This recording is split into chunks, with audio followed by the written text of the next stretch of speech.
मुफलिसी हिस्से लताफत को मिटा देती है, बशर को बशर की औकात भुला देती है।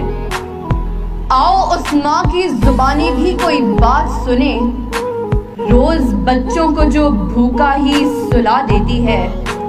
अपनी इज्जत के भरोसे थी जो मजबूत खड़ी, आखिर एक रोज वो सर अपना झुका देती है। उसके दामन पे लगे दाग यही कहते हैं, भूख तहजीब के आदाब मिटा देती है। सदर अली वक़ार। सर्दियों की ठिठुरती हुई रात, मुंह लपेटे एक मजबूर माँ अपने नौमौलूद बच्चे को ईदी सेंटर के बाहर पड़े झूले में डाल जाती है। उससे पूछा गया, क्या तुझे तेरी ममता सताएगी नहीं? इस बच्चे की सिसकियां तुझे रुलाएंगी नहीं? इसकी चीखें तेरे कानों से टकराएंगी नहीं?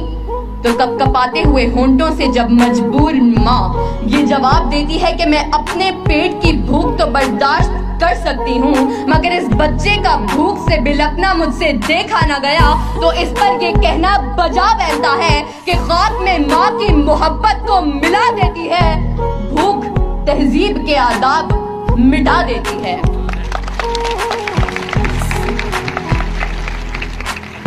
सदर अली वक़ार। आज इस मुअज़्ज़ज़ और बावकार ऐवान में कायदे ऐवान ने जो करारदाद पेश की कि हम मुआशी नहीं इखलाकी बदहाली का शिकार हैं, मैं उसकी भरपूर मुखालिफत करती हूँ, क्योंकि जिस इखलाकी बदहाली का रोना वो रो कर गए, वो इखलाकियात तो खुद मुआशियात की मोहताज हैं।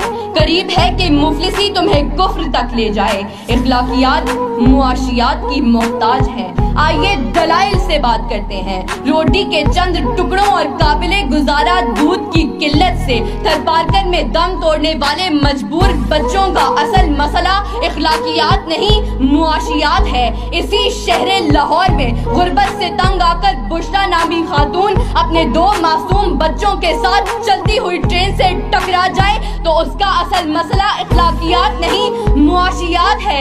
जर्द चेहरा, आंखें अंदर को धसी हुई और बुढ़ापे की वजह से पूरे जिस्म पर झुर्रियां लिए, निश्तर अस्पताल मुल्तान के बाहर फकत 2 किलो आटे के एवज खून बेचने वाले बूढ़े का असल मसला इखलाकियात नहीं मुआशियात है। चेहरा बता रहा था कि मारा है भूख ने, और लोग कह रहे थे कि कुछ खा के मर गया।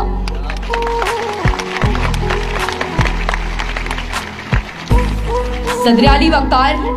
तंगदस्ती, भूख और अबतर मुआशी हालात आला इखलाकियात की जिद है। पहले आप तो तब होता है कि जब पेट की भूख और गमे रोजगार न हो। 2 जमा 2 4 रोटियों की बजाय 2 जमा 2 4 तो तब होते हैं कि जब पेट की भूख और गमे रोजगार न हो।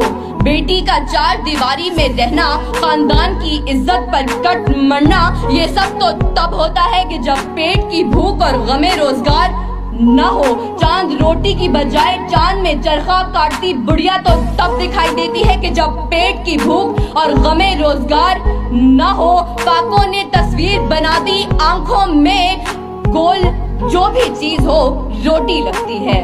और तो और इबादत और रियाजत भी तब होती है कि जब पेट की भूख और गमे रोजगार न हो। कौन आशिक खुदा की जात का है, सारा चक्कर मुआशियात का है। सदर अली वक़ार। आइए जमीनी हकाइक का जायजा लीजिए। आज कश्मीर में मुसलमानों को अपने घरों में बंद हुए 115 दिन गुजर गए। हमने इखलाकियात का मुजाहिरा करते हुए अक़वाम मुत्तहिदा में करारदादें पेश की तो इस्लामी ममालिक ने पाकिस्तान की हिमायत के बजाय हिंदुस्तान की हिमायत की। तो क्या इसकी असल वजह यह है कि हम इखलाकी पस्ती का शिकार हैं?